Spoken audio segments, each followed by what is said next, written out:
Masih bersama saya Rahayu Aftina dalam Kompas Aceh.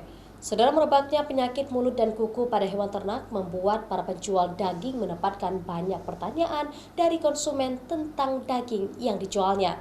Namun penjual memastikan daging sapi yang dijualnya berasal dari sapi yang sehat yang disembelih di rumah potong hewan.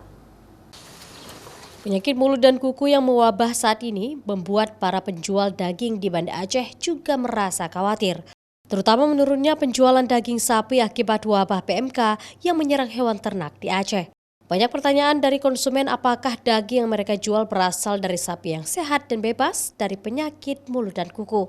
Salah seorang penjual daging sapi di Jalan T. Iskandar Berawi, Banda Aceh, Muhammad Fahmi, menegaskan pada konsumen bahwa daging sapi yang dijualnya adalah sapi yang telah dicek kesehatannya oleh petugas kesehatan hewan yang disembelih di rumah potong hewan, sehingga aman dari penyakit dan aman jika dikonsumsi. Nggak bagus, nggak kadang kami potong. Nanti kalau pelanggan nggak mau beli juga. Misal sapi-sapi penyakit kan, nggak mau beli orang tuh. Makanya kami potong.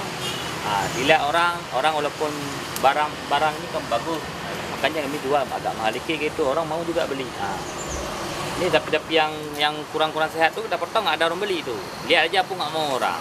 Pedagang berharap pemerintah bersama peternak dapat secepatnya mengobati hewan ternak yang sakit terserang penyakit mulut dan kuku, agar kepercayaan konsumen kembali pulih.